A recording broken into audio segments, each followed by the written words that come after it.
Season 2 of the Strange, Rare, and Peculiar podcast, a place to learn more about homeopathy, deepening your knowledge, expanding your universe of possibility in the world of health and well-being through homeopathy. Homeo what? Homeo what?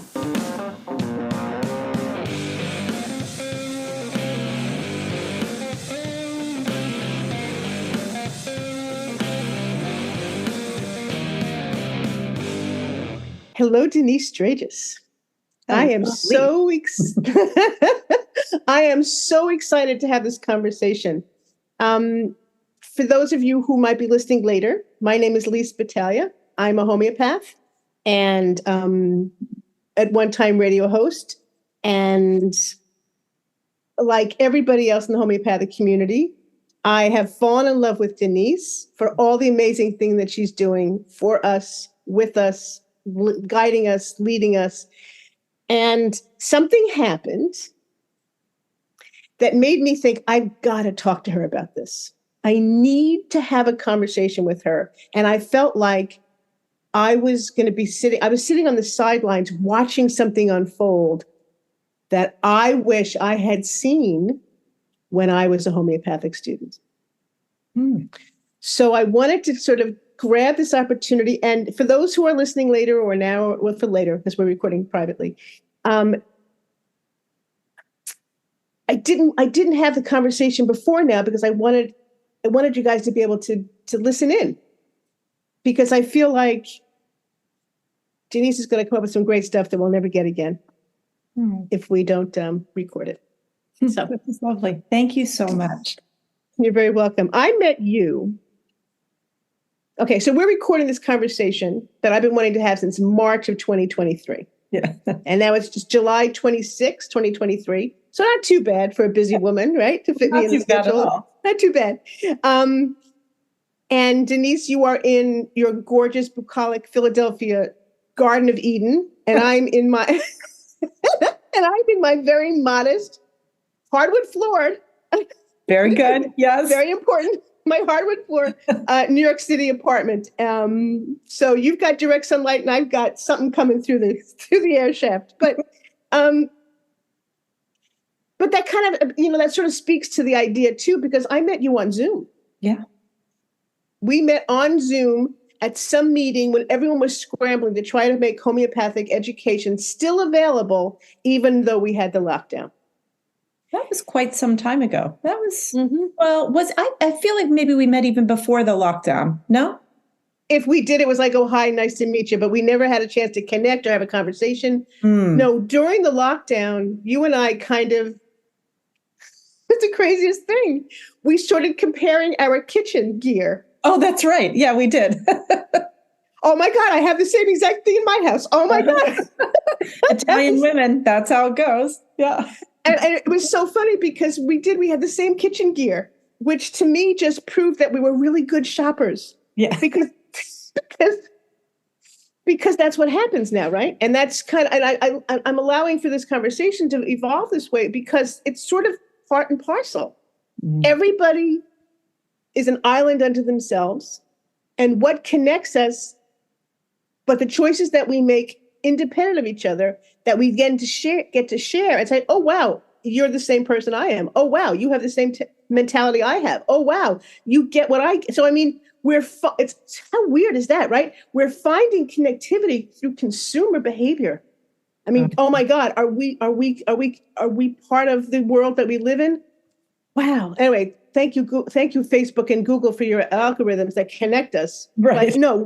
But no, we connected because we were desperate at that time. I was on the Florida Homeopathic Society, and I was desperate our conference was like happening in 3 or 4 weeks. And then the lockdown came, and Hillary was supposed to come from England, couldn't get in a plane. So we knew we had to do it virtually.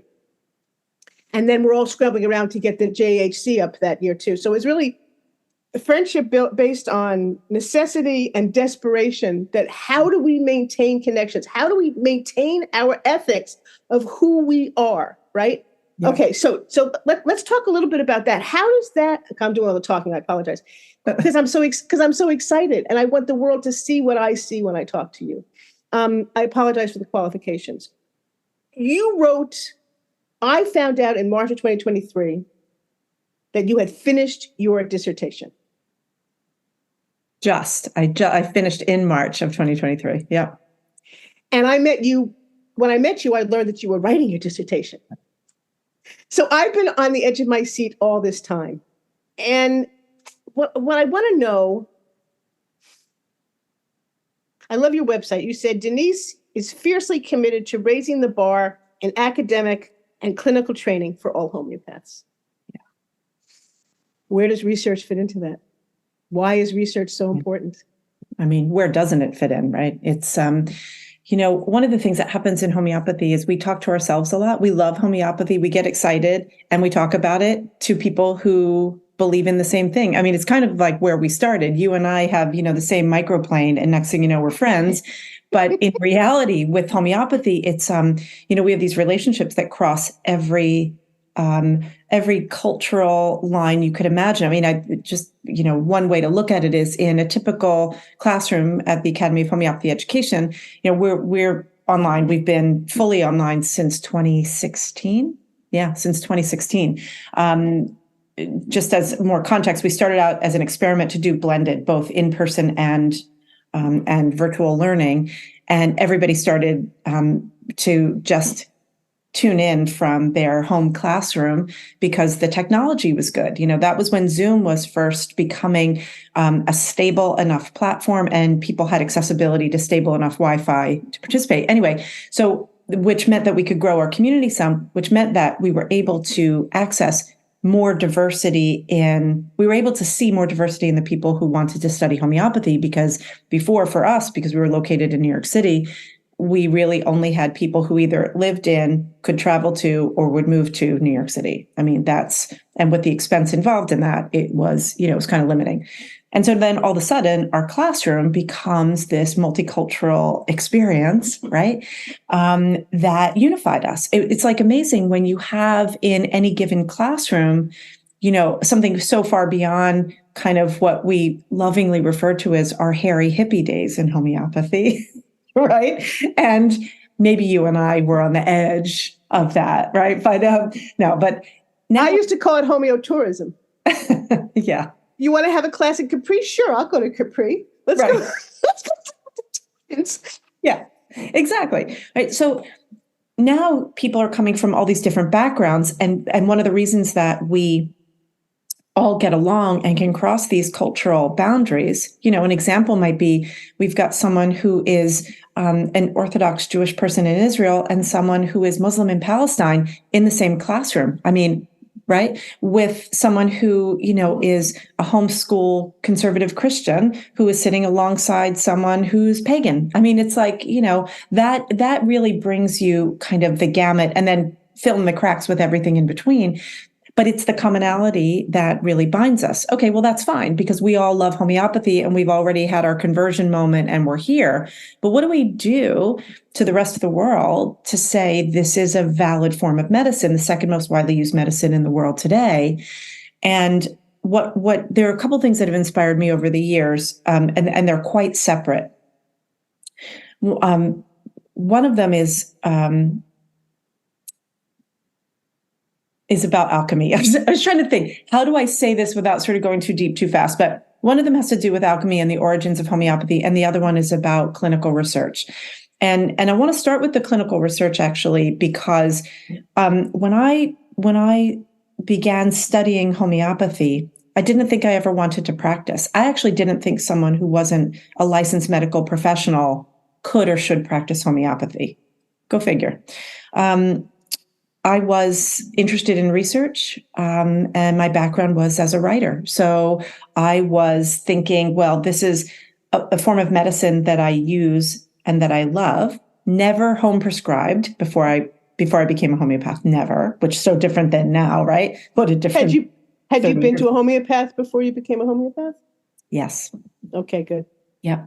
So I was really interested in research, and I didn't even know what kind of research. What in my mind, the research I wanted to do was sort of in the public health sphere. It was sort of the lights going on of the early things that I saw as being different than the mainstream medical conversation. For example, the ways that homeopaths understand suppression, right? Mm-hmm. So in a time where you've got this astronomical rate of chronic disease, especially autoimmune diseases in children is kind of my main freak out, right? Like why?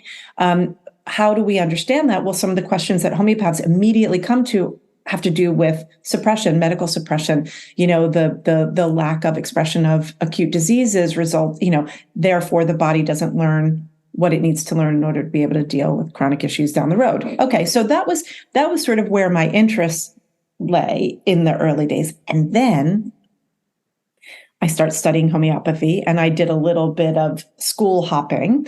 I did foundation studies almost 3 times, and also speaks to my personality. But the third time was a charm, and it was when I was at Northwestern Academy of Homeopathy when the founders were still there, and Eric Summerman, the late Eric Summerman, was teaching a course he only did 2 times, and it was this unbelievable sort of survey of the whole, all of materia medica, which sounds insane, right? But it was looking through the idea of an evolutionary cycle. So the first lecture was on the Big Bang Theory and hydrogen helium, right? And looking at how humans are the same stuff as in a star. And at that time, my mind was like totally blown, right? So anyway, he at some point during the first year that this class was happening, which was it was like one thread in this coursework, he said Hahnemann was an alchemist. I don't even think I knew how to spell alchemist at that point, but I write it at the top of my, legal pad where I'm taking my notes. Okay, I'll look that up later. And I thought, wow, this is amazing. And from that point was a pretty linear and deep dive into alchemy that opened up all the doors in terms of what is homeopathy? Like my research question is, what the hell is homeopathy? And I started to realize that homeopathy wasn't what I thought it was. It certainly wasn't what I was taught. Totally. I was taught how to do a lot of it, but there was a lot of it that we just all took for granted. And the other thing that really changed me was when I started to teach for a British school that was very steeped in a variety of applications of homeopathy, including very practical applications of homeopathy. And I was like, wait, hold on. This is like really different than what I do, but we're doing the same things. And it made me ask a lot more questions. So that's kind of the back 40 story, right? And then we'll talk about research. Let me ask a question to kind of get some clarity, because you give me a lot of information. I just want to sort through it a little bit. So I heard you say in the beginning, and I know you're going to connect the dots, but I heard you say in the beginning that why not? How can you not research? Why not research? And then you said something about clinical research, and yet everything you've talked about is not clinical. I know. Fascinating. So this is so. But how groovy is that? Now, okay, how do I form a question about this? Where do you feel there's still a need for research and exploration in the underpinnings, philosophical, grounded truthfulness of why homeopathy works? Not how, but why. Yeah. And I'm going to quote you from your master's thesis. And by the way, I really hope that you publish this on the website. And if I might say, you need to update your website, because you're no longer a master's student. Yeah. You have actually, you graduated in May or June? Yeah, in May. Yeah. And because this is, you went to Johns Hopkins, and that's one of the best schools in the country, top school in the country. And I always craved, because I worked my tail off in the college I went to, and then I had nowhere to go for homeopathy school. I always ached for the equivalent rigor, standards, academic integrity, all of that for my professional studies. I got great education. I'm not complaining on my education, but wow, there was such a disconnect between the way I was taught to learn and the way I was learning as a homeopath. I really was learning I learned how to learn in college, but then I really had to put it into work to become a homeopath. Because if I didn't know how to learn, I would never have been able to sort my way through the materia medica. Yeah, totally. And so I'm going to quote to you something from your dissertation. This is from page 8. Hahnemann's homeopathic principle. This paper will articulate how the uptake and integration of scientific advances was in no way exclusive to Orthodox practitioners, but rather a back and forth interplay within and between Orthodox and non-sectarian medicine. The non-linearity of medical progress. You are not speaking to the converted in this case. No. You are bringing, and to me, I think that's a huge barrier to cross for people who come from a traditional academic environment. Homeopaths and homeopathic patients are still considered to be well educated. So we all have done our homework in conventional areas. Yeah. So how do you cross that bridge? You have this, okay, I know what I'm supposed to do. I know for primary sources. I know I have to study in the proper language, yada, yada, yada. But how do I bring an unorthodox idea to an Orthodox community? Because I think the permission you gave yourself, the investigation you had to go on to figure out how to do that, I think is really interesting and would be empowering to a lot of people to hear about. Do you mind talking a little bit about that progress for you? Yeah, no, I don't mind at all. Actually, when you sent me a couple of ideas of what you wanted to talk about, it's that question that piqued my interest the most. And it wasn't direct. It was definitely not linear. As I said, I thought I'd start doing something in public health or looking at sort of this stuff that we talk about in homeopathy. And then I went into the origins of homeopathy to truly understand what it was. And that's where the alchemy piece came in, and rethinking and reconsidering our primary source materials, our meaning the homeopathy primary source materials, Hahnemann in particular, and then the secondary sources who may or may not have had clues about what isn't said, right? When you're working with something as powerful as the knowledge that Hahnemann had, it's really important that you ask the question of whether or not everything is articulated by him in a direct and overt way, right? And, this is the kind of knowledge. Hahnemann says in one of his early writings, he quotes, is it Aristotle, don't throw pearls before swine? I can't remember. I don't know, but it might be. It might be, could be Plato, somebody, but throwing pearls before swine. And I think that there's this way in which I think Hahnemann knows that he's got something, and discussion of which is beyond the scope of our conversation today, but he's actually figured out the elixir of life. He's figured out how we can put life back into an organism that is ostensibly losing altitude, something that is impossible to do in other forms of medicine. You can lower symptoms, but you can't raise vitality once the chronic disease process sets in, unless you're working with one of the, traditional healing modalities, acupuncture, shamanism, homeopathy, probably Ayurveda. I don't know enough about, but biofield tuning and frequency work too. Anything that resets the original program, right? Exactly. Anything. Yep. And one of the ways that I hear myself talking about homeopathy, explaining it to people, all these other modalities are great. And again, we're patting each other on the back for how much we love homeopathy, but the opportunity to reset to factory default settings. Yes. Yeah. Which is why when Ron Whitmont says we think that homeopathy, does affect the stem cells. This is entirely the current conversation in all biohacking and all current, thinking out of the box kind of medicine. Right. So, And we've got 230 years of clinical evidence that this is well, maybe not 230 because it's really after chronic diseases that, so from 1828 onward, whatever the math, almost 200 years. So, but how do you bring this to people who aren't used to hearing this?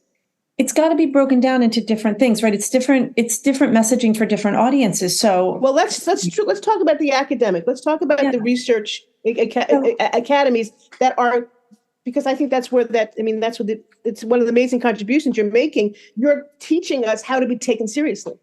Yeah, don't be crazy. Don't say crazy stuff. We have a class that I teach at AHE that is how not to sound like a nut when you're talking about vaccination. Good for you. Sounds like it should be required reading for everybody. You've got to be everybody.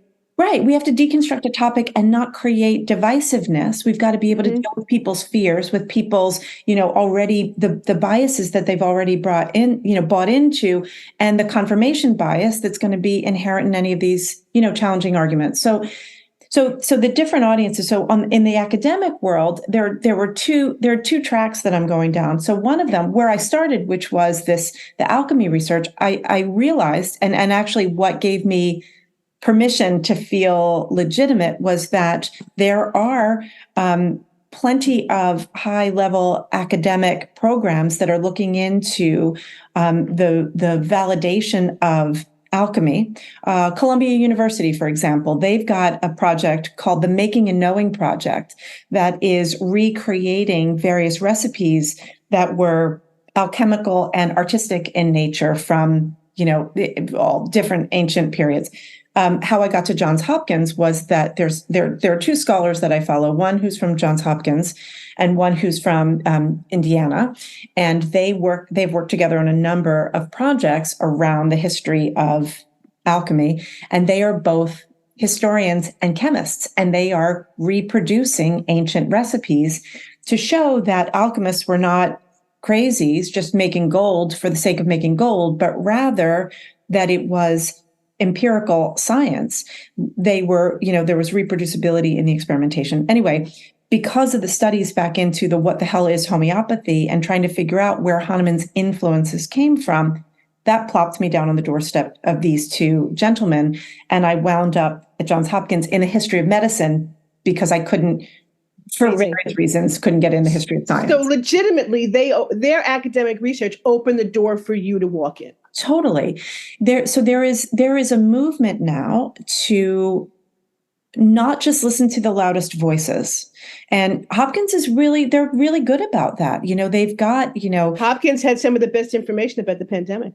Yeah, it's, and so I kept a low profile. I handled myself as an academic. I didn't try to sell anybody. I was really careful, especially during the pandemic, not to talk about the work that we were doing. It was too much. It's too much for people to take on, right? Right. So getting in an academic space, I knew that I needed to learn the language of academia. I needed to be able to speak in those spaces. And what I found, so I had to do two theses. I had to do a small one before the dissertation thesis. And the small one I did on medical alchemy. And it was unbelievable. And my gosh, that's a paper that I will expand. That's what helped me to figure out where potency came from and who Hahnemann's, who his influences were going back to 8th century Persian chemistry, right? Okay. Fast forward though, I'm getting into having to write the big thesis, and it was very difficult to nail down a topic. You've got to be very narrow. You have to ask a very particular question. And one of the things that they require at Hopkins is you need to make a contribution to the existing body of evidence and literature. So in other words, you need to ask a question people haven't asked before, and it has to be compelling enough that somebody wants to read it. And part of my deal with myself was, if I was going to spend all of this money and all this time and energy, I also needed homeopathy in the title for searching. I needed to get over that hump. And research is, I think what makes it so much fun is that you don't know where you're going to end up. As a writer, you sit down and you start writing, and where you think you're going to end up and where you actually end up when you have more evidence and the dots start connecting can be a different place. As I started to research, I I realized Constantine Herring was not the guy I thought he was. Hmm. He became a problematic character for me. And I was like, wait a second. No, no. And the more I dug and the more I learned, the more I realized that Herring was in many ways a foil to homeopathy's progress in the 19th and then on forward into the 20th century, partially because he was very much, I'm going to use air quotes here, scientifically minded. And of course, you then have to ask questions, what does science mean to somebody at any point in time?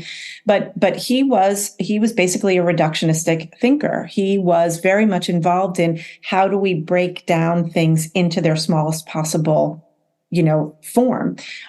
He owned one of the most expensive microscopes in the United States at that time, $750, right? Yeah. That's like a $10,000 microscope. That's big money. Had to be back then. Had to be equivalent. Right? Yeah.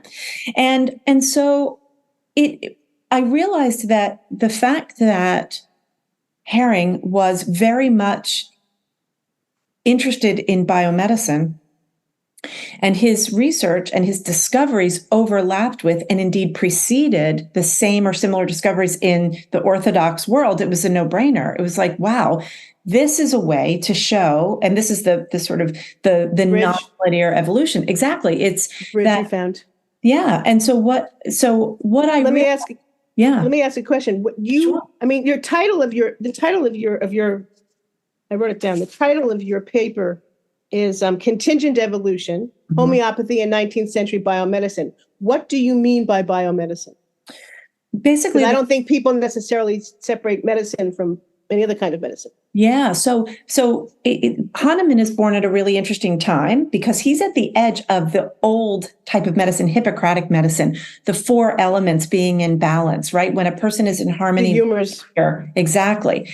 And then right around when Hahnemann dies, discoveries in microbiology and germ theory. Germ theory, right. Right? Virology. These are all new words, and pathology. So these are all new parts of science and scientific evolution that were coming up. And thank you for clarifying that. And can we just talk for a second? Because there's so much. I don't want to lose some of the great stuff you've already said, because the research you're doing is history. And in the discussion of history, I mean, I studied medieval and Renaissance history at Columbia. Mm-hmm. And one of the things that was drilled into us is that you always have to acknowledge that there is no objective point of view about history.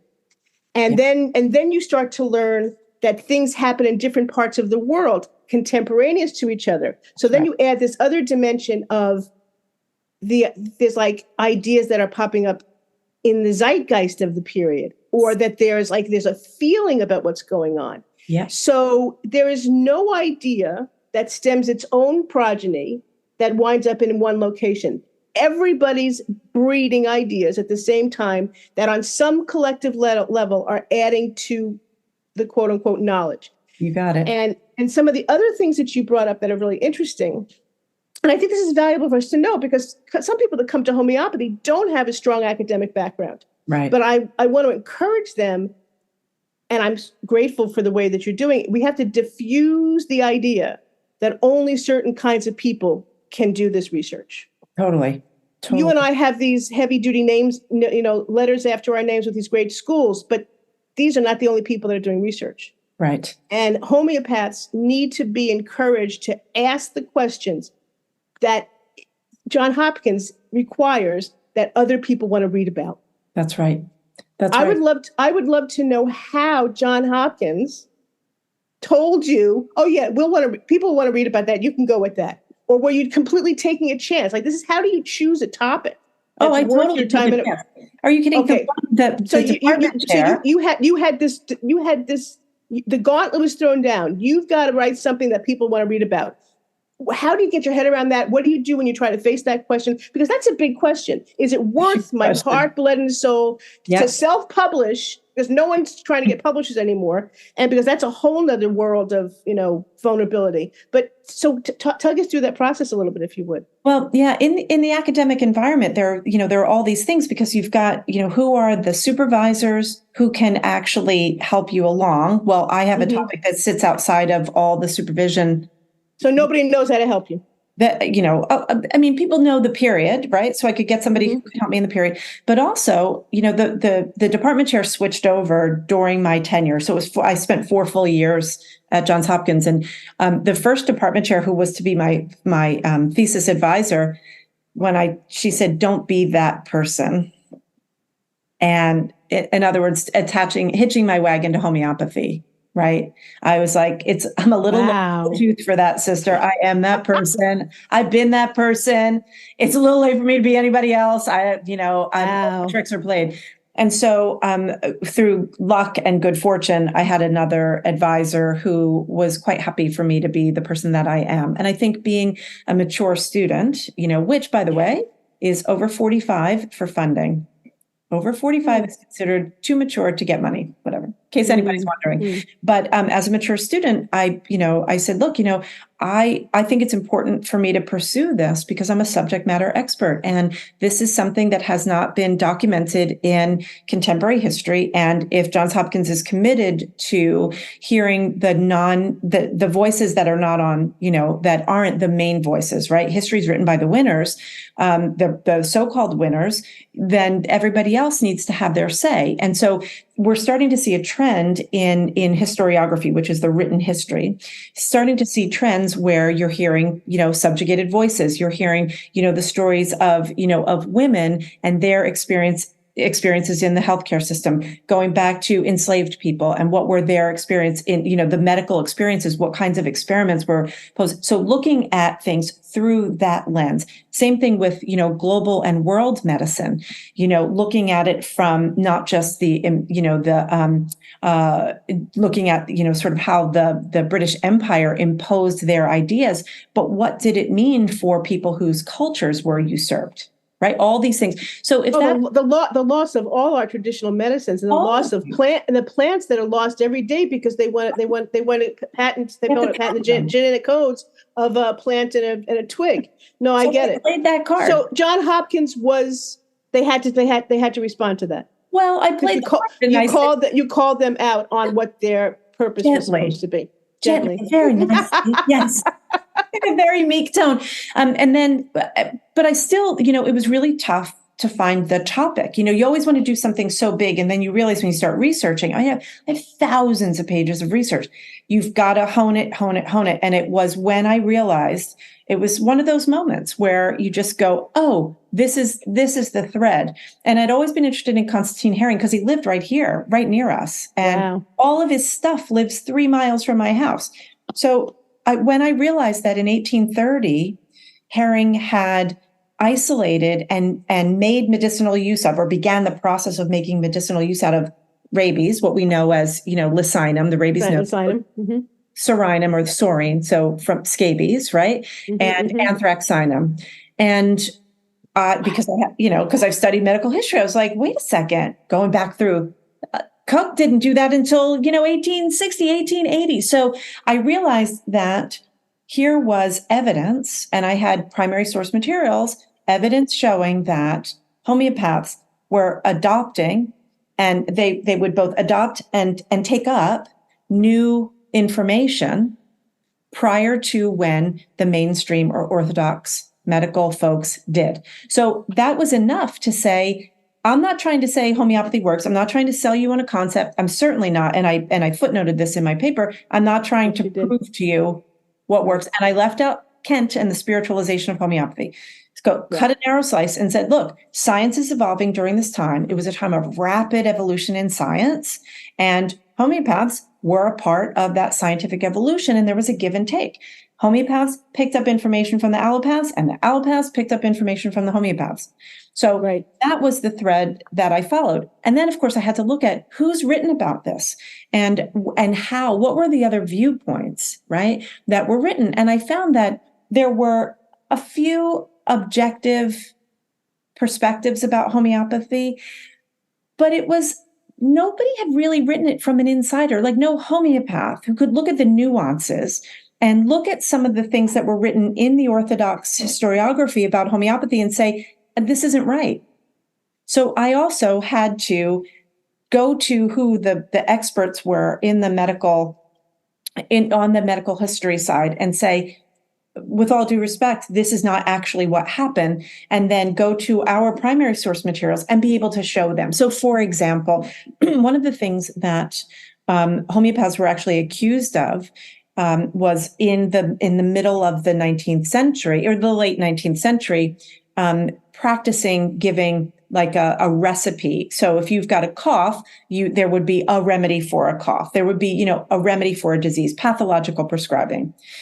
And so one of the main medical historians wrote this whole thing about how homeopaths would object to this, but this is what it was. And he went and he looked at various educational, theses that were written by different homeopathic colleges, one of which was a school of eclecticism. It wasn't even homeopathy. So I went through and I had to tick off and debunk and then go and find other primary source materials and say, this is here, I can show you what this means. So I was able to take cough, for example, take the graduation paper, the thesis written by a guy in 1886. And there were 40 remedies for cough. And like any homeopathy student, you have to do your therapeutic differentials. What's the difference between an antimonium cough and a causticum cough? And, and each and every one. And so was able to show the individualization that actually was happening that was misunderstood because a person who did not have subject matter expertise was writing the historiography. So it's like that kind of stuff. So what I'm hearing is a few of the things that you culled from your research, and anyone could take this down as a guide for them, is pick a thin slice. Got to pick a really thin slice. Yeah. Because going deeper with one question is better than going thin with a million questions and not taking anybody anywhere, because nobody learns. And the fact that you were so local, and what honed your selection was that you had access in English, number one, into primary sources. Yeah. And 3 miles from where you lived. And I just can't, because we fall in love with the exotic, the strange, the rare, the peculiar, and we all have this tuberculin kind of desire to travel and to be expanded and all that. But the truth is, down and dirty, direct and clear, where you can make an impact and it's almost frightening to go deep into something. Oh, totally. It's less fearful. It's less scary to go broad. To go deep, it's you and the paper and the primary resources. And that's a moment of truth and clarity that's only between you and your God about what you're doing with that.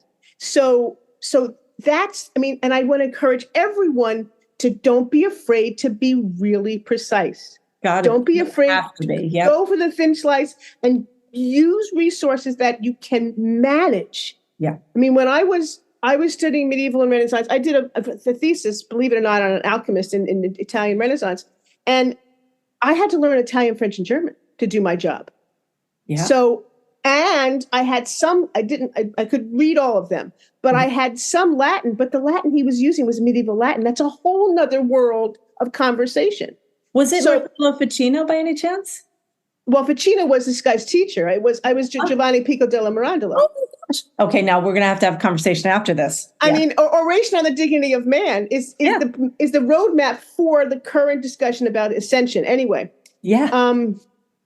Giovanni. I know this. Here's a real moment. Yeah. Pico della Mirandola. I'm sorry. In a past life, I'm sure that we were connected. Anyhow. Totally. Okay. See, we just got a little woo-woo. We might have to cut all this out. But no. So thin slice, get resources you can manage, local resources, access to, and how beautiful that this led you to create a bridge by doing the following. You debunked and you you busted myths and you debunked misinformation. Because as a researcher, this is Dan Brown and, Da Vinci Code and all of that sort of Hollywood is it, romanticizes it. But the down and dirty work of being a researcher is lonely, in the archives with the fancy gloves on, and you got to get the book. Somebody's got to hand you the book with white gloves on. You got to take all of that is lonesome work, but it is the very thing that makes you being taken seriously. Got to do it. It's so much fun. And it's so much fun. It's so much fun. But why is it fun? Tell me what was fun about it. Oh my gosh. Well, I've traveled to so many amazing places, so many archives, including going to Transylvania, to the archive where Hahnemann spent 1777 to 1779. It's in the basement of this castle in Sibiu, Romania, in the restricted section, and went through the catalog of everything that Hahnemann had access to in the 19 months that he was there in Romania. That was amazing. And speaking of Dan Brown, so one of the places where I've done alchemical research is in Amsterdam, at the Rittman Library. And Dan Brown, that's where he did his research, and he gave a chunk of money to digitize their archives. So wow. Yeah, if you're interested in getting, online access now to some of this, the Embassy of the Free Mind, a lot of things are digitized. In fact, a lot of things are now digitized, making it easier. However, it's really difficult to read online. Like whenever possible, I would go to actually sit with the actual materials because the digitized versions are really hard on the eyes. You've got to figure out your tools. I love this. I love this. Can we just talk about this? Let's go a little deep into this, because one of the biggest problems that to be a researcher, you have to be in incredibly good shape to be a researcher. Oh gosh, yes. People don't understand that. Yeah. So if anyone's saying, "Oh yeah, I'd like to do research," listen to Denise. Let's not overlook the stuff that everyone deals with that tells them I can't do it. Right. Things that say I can't do it are, I'm too aware of the chair I'm sitting on. I'm too aware of my back pain. I'm too distracted by the fact that I really have to do some sit-ups so that I can support my back so I can sit. I mean, everything becomes, how do I be able to create greater endurance? Absolutely. To be able to sit and read, right? Oh yeah. And stay awake. Stay awake. It is like, it's so much blood sugar management and body management. I tell my students all the time. In fact, yesterday we had a full day clinic, and I said, you have a full day clinic. We go from 10 to 6:30. You got to put both butt cheeks on the chair, feet on the ground, support your core, because you don't want to be like me. Like I'm drinking my water because I'm realizing I have to hydrate as we talk. Because this is the life of the mind. Yeah. What's so exciting about that is that you get to fly off into these worlds of possibility and the past. You're nonlinear. You're no longer in time and space as you were before, because what you're reading about is happening right now. Yeah, it's so and losing a sense of your physicality can become a nuisance. Oh gosh, totally. Right? I mean, when you're in something and you have to go to the bathroom, it's the worst thing. Or the archive closes. If you travel somewhere, you've got to be really efficient and really focused, because you waste an hour and then you're done and you can't get back there. And during the pandemic, I was taking not really risky, but I did a couple of, trips during the pandemic because I needed to get access to materials. Libraries would close. I had to order stuff to be, it was quite difficult. Interlibrary loans. That's a whole thing too. And let's not forget, research takes time because other people's resources have to be made available to you. Yeah. So my heart bleeds and I cry at the loss of the Dewey Decimal System. Oh gosh, yeah. I weep over that because the access to information is just not what it was designed to be. No, yeah, okay. I'll tell you something cool. You just made me think about being on site at Hopkins. I had to do this research practicum, which was amazing. And we were in the shelves. So one of the things that they ran us through all these different exercises to learn, how do you find information? What are all the search engines and stuff? But then going old school and being in the stacks and in the history of medicine, the back of you go into the secret door, and the floors, they're like half height, and it's a one-person loud elevator. It was so amazing. But one of the things they had us do was find however many, reference materials, books that were going to be helpful for your subject, find them, and then look all around there, because the serendipity of finding something you didn't know about that has been cataloged because of its proximity, right? Data proximity to other similar information is right. So we don't get that anymore with the digital searches. I mean, No. is kind of lost. Card catalogs have fingerprints on them. Right. The card catalog, and they have notations, and somebody who wasn't supposed to put a little pencil mark of something or corrected an entry on the card itself. You're getting verklempt. Love it. All verklempt. Here's another thing. Can we just talk about like some tips for new researchers, like a couple of little things? I would love that, because you've given some such a, all right, go for it. Well, one of the things, again, because I'm thinking about when you only have digital material. So some of what I got, the most important things I got in my research came from reading the preface, the foreword, and the author's notes to any book. I love that anyway. You know, I think about how so many of the authors that I've learned about who they are, not just in homeopathy, but like in anything, or like in magazines. I miss having regular magazines. Like, do you know who Dominique Browning is? Yes. Ring a bell, right? So she was House and Garden. She was the editor, and I used to love her, editor's letter every month. And then now it's like so different, but she wrote a book, and, so the same way that your passion, something you love, home design, cookbooks, whatever, you find one thing leads you to the next. But a lot of times that precious personal information is in the author's foreword, the preface, the translator's notes, or whatever.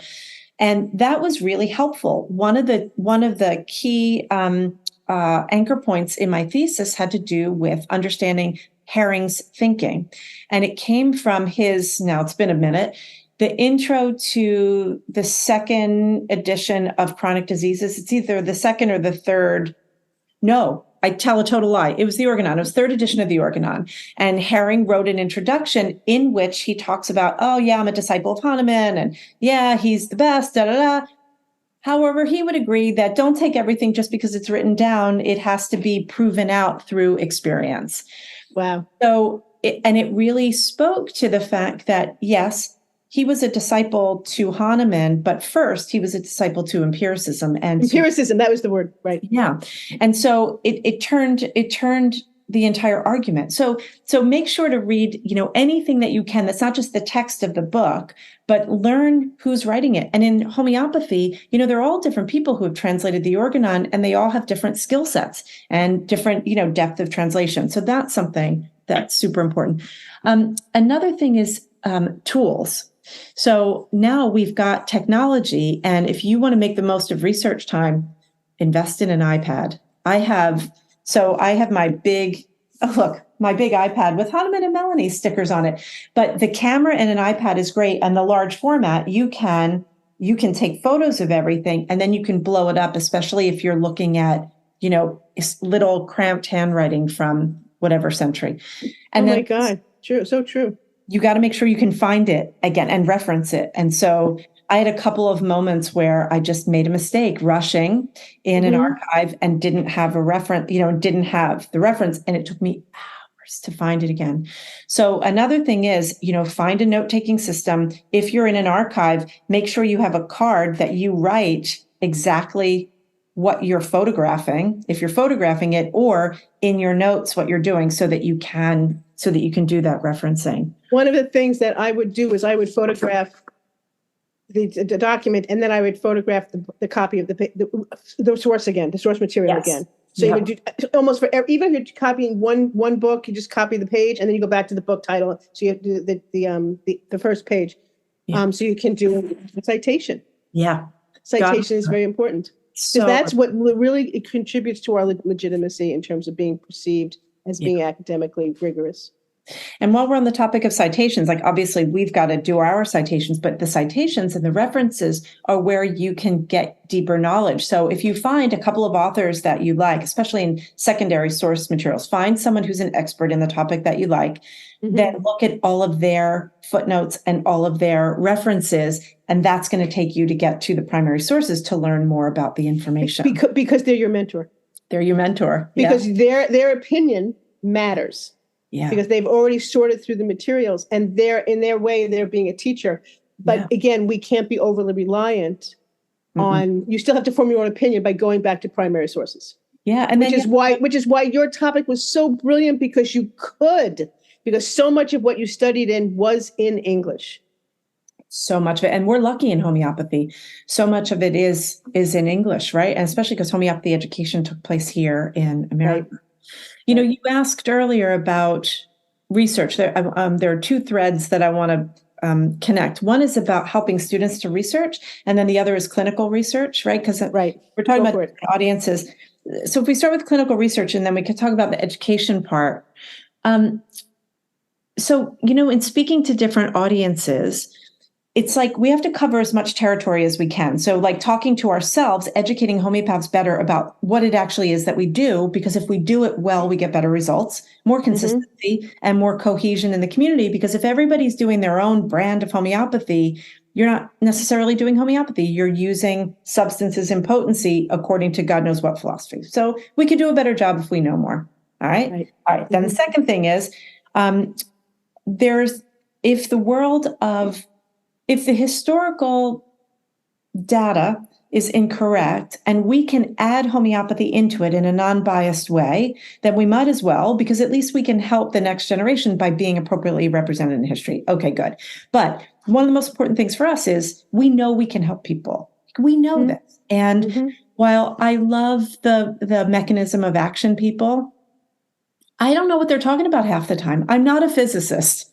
I'm a homeopath and I'm a researcher and a writer. It's like, I don't know. Once they get like, I think Iris Bell, I call her the interface with the force. Like she knows stuff, but I'm 2 paragraphs in and my head's like, So one of the things that we talked about a lot in our research office is how much energy and money goes into mechanism of action research in homeopathy. Okay, that's great.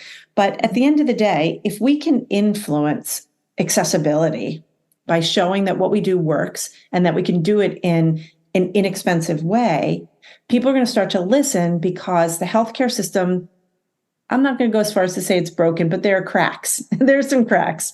And the financial issues around the provision of healthcare, how expensive insurance is, all the infrastructure required for the medical system that we have today, right? Like, what's an MRI cost? More than a bottle of arnica, right?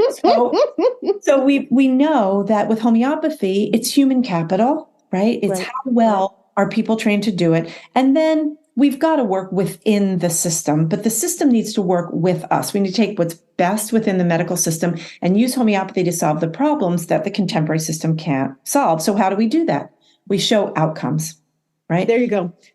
We show outcomes. And you had a presentation the other day that I was honored to be able to dial in on. Right. Yeah. About integration, about integrative medicine. And I think that one of the things that this whole lockdown, I'm not going to call it anything else for now, because our reality was that we were all locked down. What it pointed out to us, I think, and this is reverberating through the entire popular medicine space and environment, we need to be talking to each other. Yes.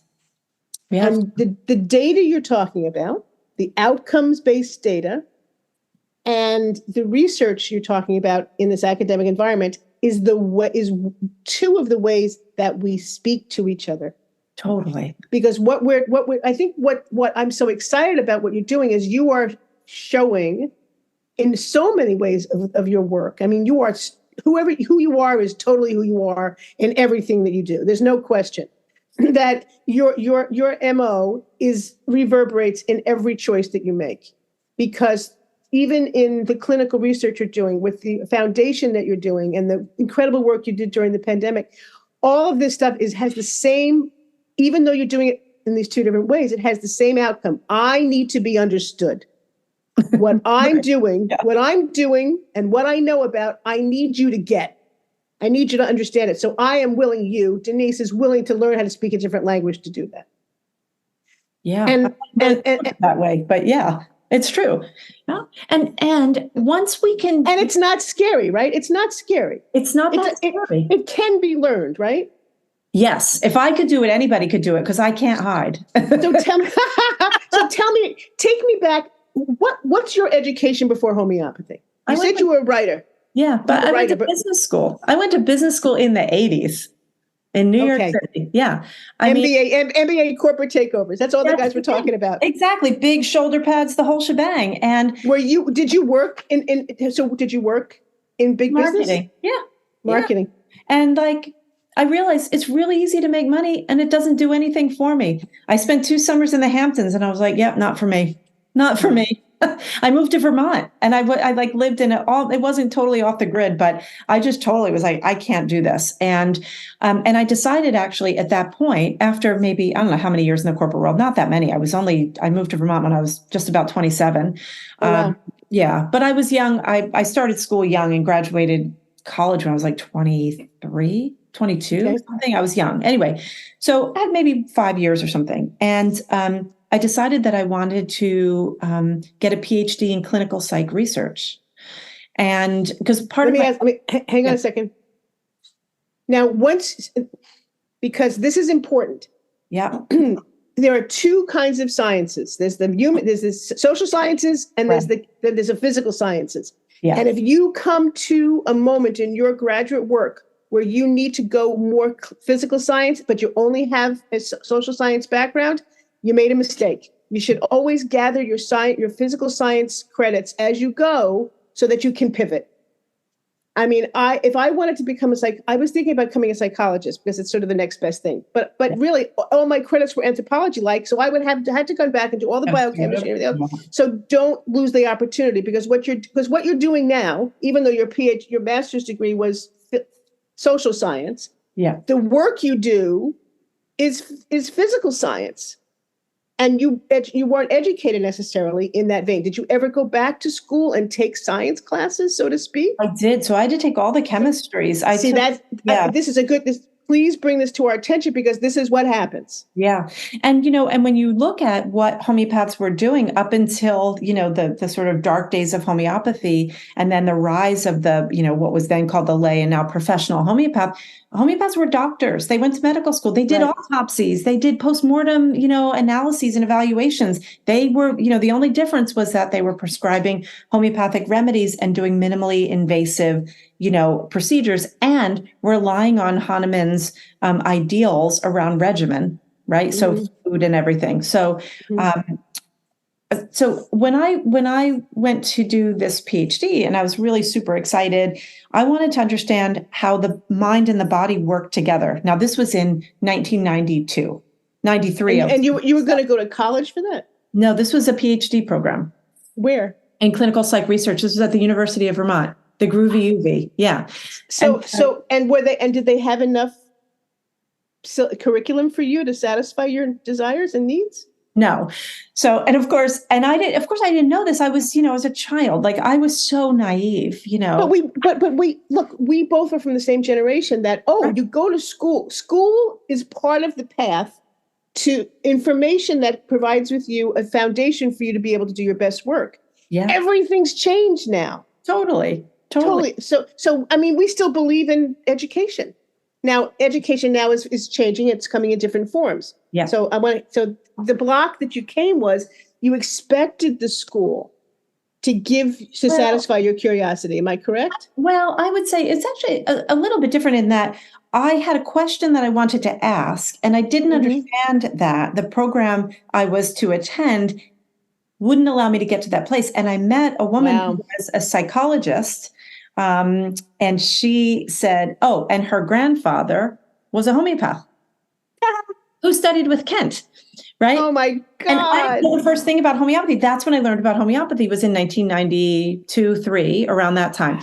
Anyway, and she said, there's no way you're going to get what you're looking for in this program. You should look into homeopathy. I'm like, homeo what? Like I didn't know from homeopathy. And I went and I found, books on homeopathy. And then you had to go to like a weird, what I don't actually consider homeotourism. You had to travel. Well, I had to go to the weird bookstore. I had to go to the place, with infants and a beaded curtain, but I did find Kent's lectures on philosophy. And so that was the beginning. But I thought that was the route to take. Anyway, but looking at this idea of outcomes-based research, right? If we can get to the point where we have numbers, because we need numbers. Like, okay, we can say to people we're the second most widely used medicine in the world today. That means nothing to people. They can't even grasp. It's like, okay, so there are like a bazillion people use regular medicine, and then the 5 that are left use homeopathy. It's kind of that.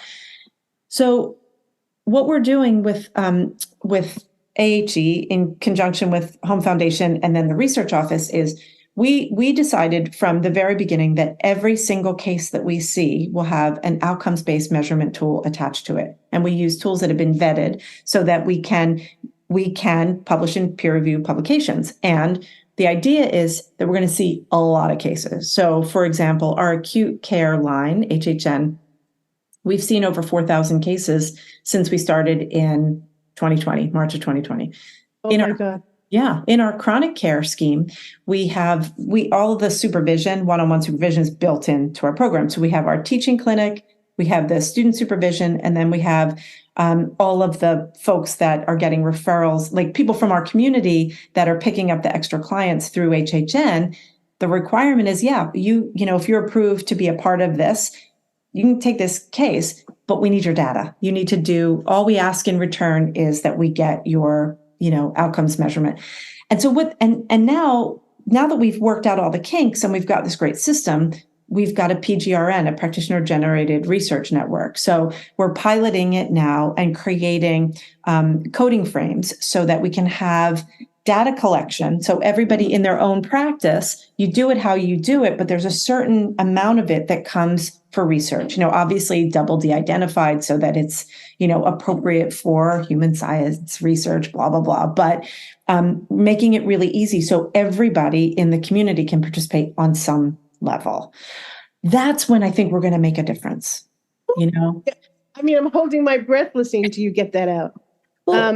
Because it just ties everything together. Yeah. I mean, imagine if we can show that somebody who has Crohn's disease, right, which would be considered a lifelong condition, right, with no choice of getting off the medication. So let's say somebody's diagnosed with Crohn's. I mean, I get kids now in my practice diagnosed at 3, 4, 5 years old. Let's say you're diagnosed at 20 years old. Yeah.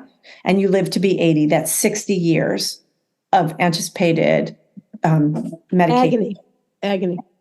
So imagine that every dose of that medication costs $5, even $1. Yeah. Think about how that amortizes over time, and think about how a person's level of health drops each each suppressive dose. Exactly. And then think about all the potential side effects and the ancillary, interventions that have to happen for all the side effects when you start taking these meds. Think about it if it's a child, you get a child on one of these immunosuppressants like 6-MP or something. Well, those also act as they can stunt growth. I would almost say puberty blocker. I don't think that's the appropriate term, but it's like, but these kids, there's a struggle to get to, to grow to their full potential if they're taking these immunosuppressants so young. So this is a way that, you're helping. An immunosuppressant basically is another way we can put that is shut up vital force. Right. Exactly.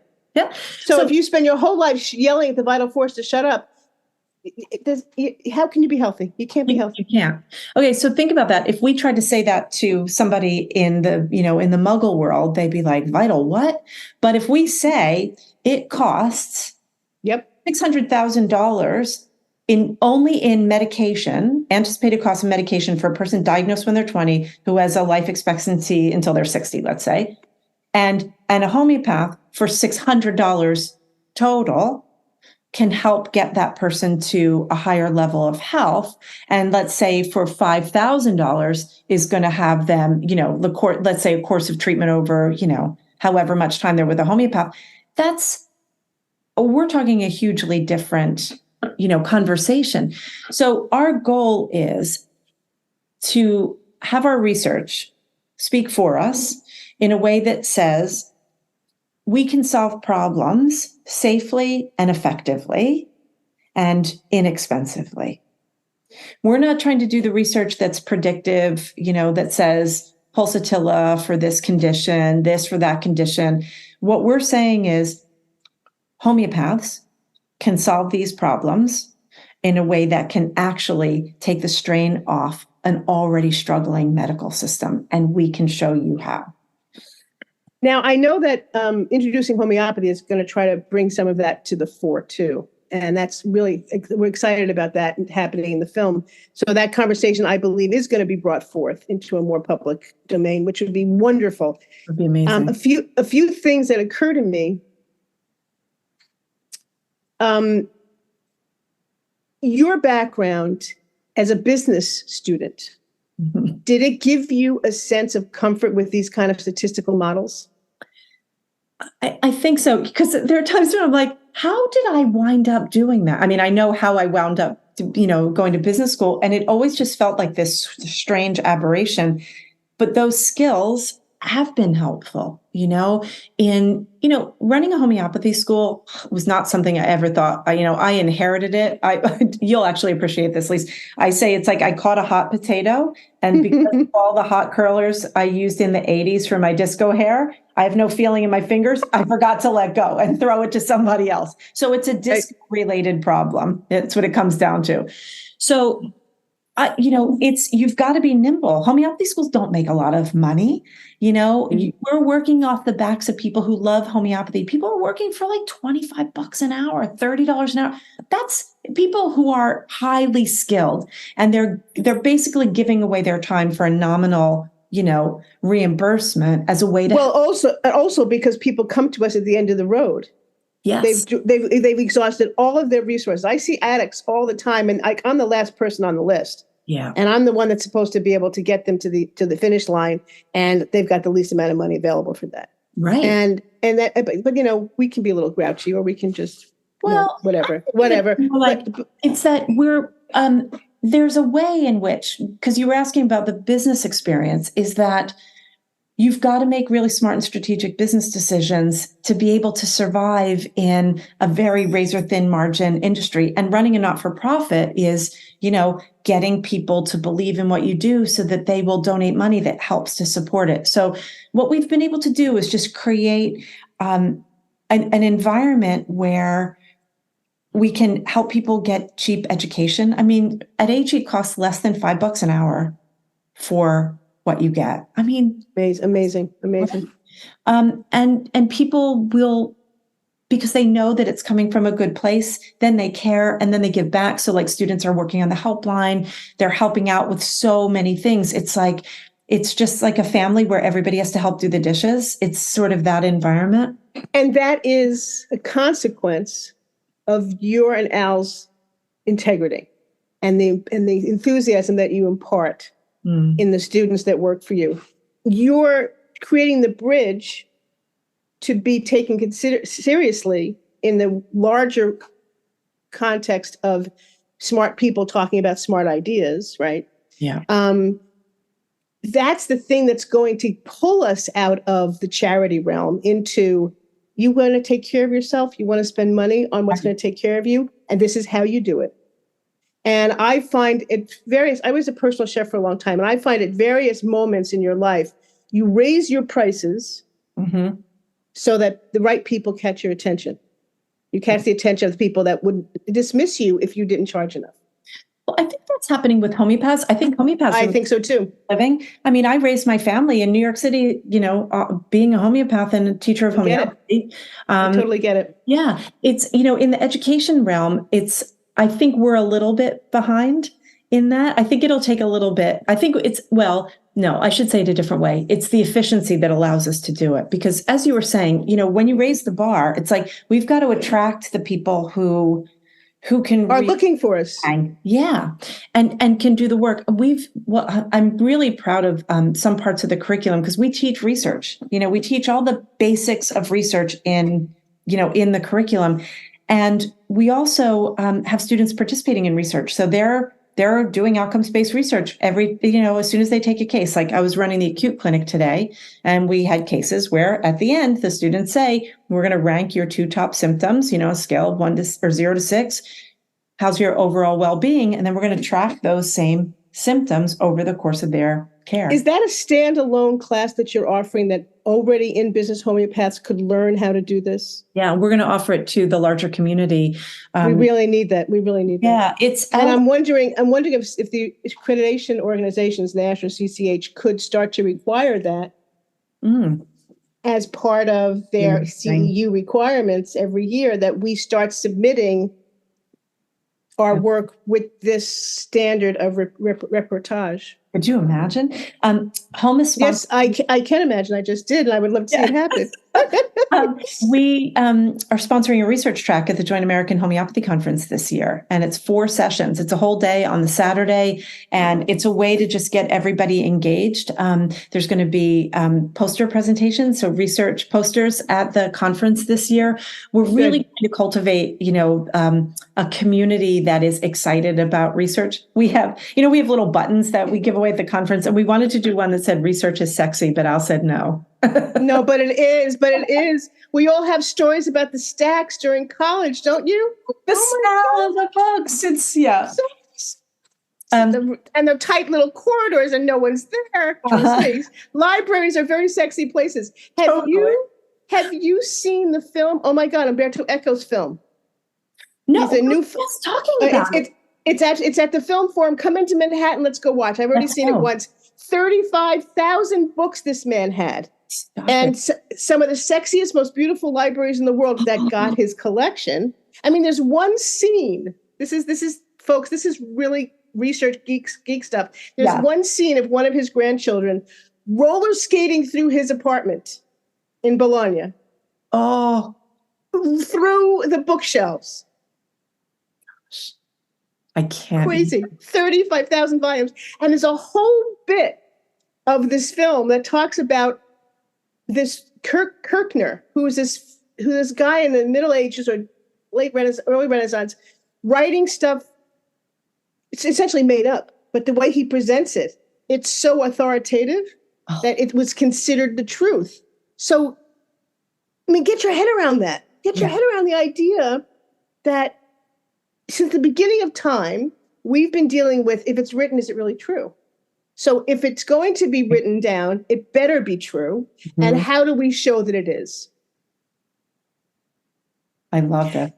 And so much of research is about verification of an idea, right? Yeah. When I studied art history research, I mean, it was so funny. I was at a lot of ways to look at art. And some people just look at the title and the name. Oh, I know I'm supposed to like that person, so that's a famous painting. Yeah. Or some people will look at the collector or the collector. So, I mean, the artifact, the book or the piece of art is the artifact. Mm-hmm. But the preface and the epilogue and all that is the story around the artifact, right? So how do you verify the provenance? How do you verify the authenticity of the artifact? Yeah. And that's what research is, right? That's what otherwise it's just a great idea. Yeah. But when you prove it, and I mean, these comments have such a trajectory, right? We won't have to go into them, but they're self-evident. If you want to believe something and state something great, you could be right, could be led by intuition, even, all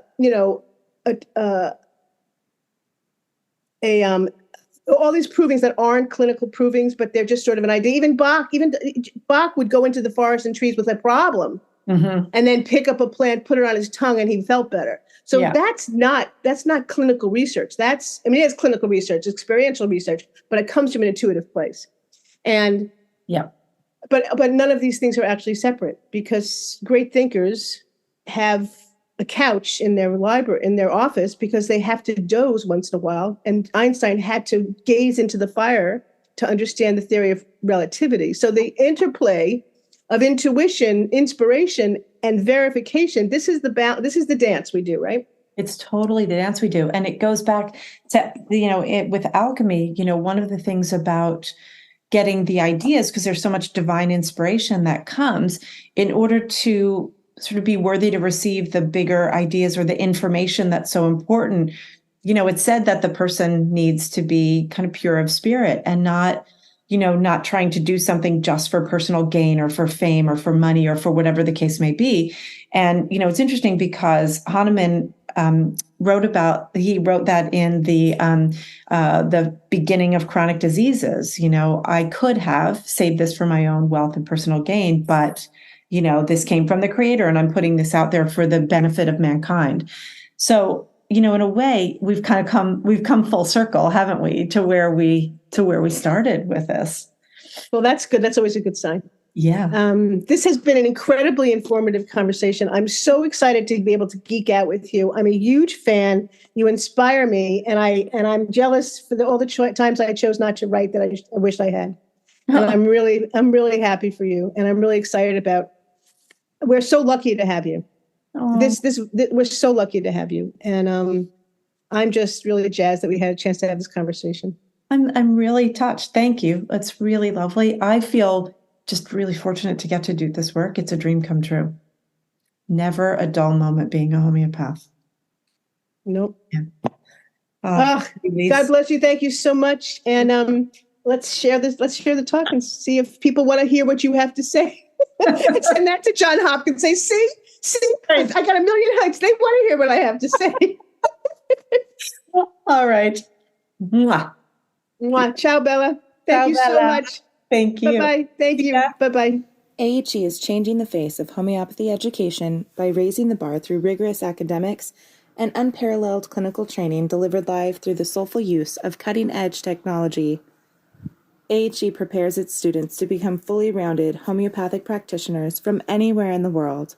Apply today at ahe.online.